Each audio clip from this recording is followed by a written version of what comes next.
Hello, Grace Christian Academy. It's Katie from the Central Caribbean Marine Institute, here to talk to you about the answers to all of the questions that we didn't get to answer during our Reefs Go Live broadcast yesterday, because you had a lot of questions, which is awesome.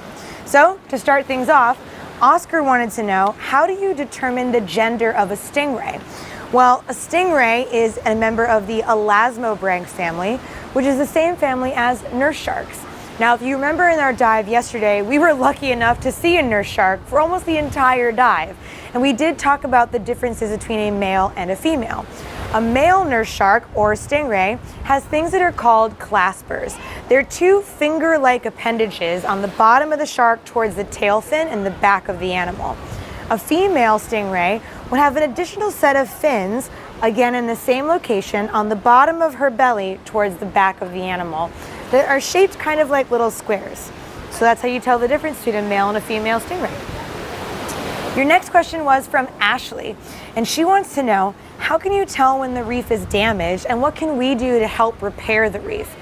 Well, we can see the reef is damaged if we notice any broken corals that have kind of removed themselves from the reef or broken off due to maybe a boat grounding or an anchor damage, or even sometimes natural animals like sea turtles could come along and accidentally knock into a coral and break it. Now, another way we can see if the reef is damaged is maybe we see a lot of disease on the reef, or we see a lot of coral bleaching. That means there's probably some stressor in the environment that's causing it harm. And what can we do to help with that? Well, so that you ensure that you never accidentally damage a coral, make sure that if you have a boat, you're using the mooring ball system here in the Cayman Islands. There's mooring balls at over 365 sites around the country. Use those instead of anchoring by accident. Knowing the waters and how to navigate them properly so that you don't accidentally run into the reef. And if you see that the corals seem a bit sick, maybe you can lessen the amount of waste that you are producing so that you know it's not going to ever have the possibility of accidentally entering our oceans or the coral reef ecosystem.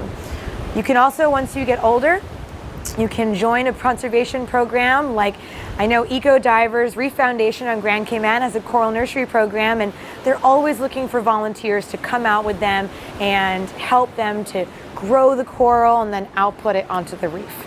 All right, great question. And last but not least, Leo wanted to know if corals can be grown artificially. Well, Leo, they can, and I did talk about this yesterday during our dive, so if you need to know that answer, I guess you'll have to watch our broadcast again from yesterday. Otherwise, that was it from you. Thank you all so much for being my dive buddies again yesterday. It was a really awesome dive, and it wouldn't have been as awesome without all of your amazing questions. So I hope you'll join us and be our dive buddies again on April 11th for our next Reefs Go Live. Until then, safe diving, and we'll see you soon.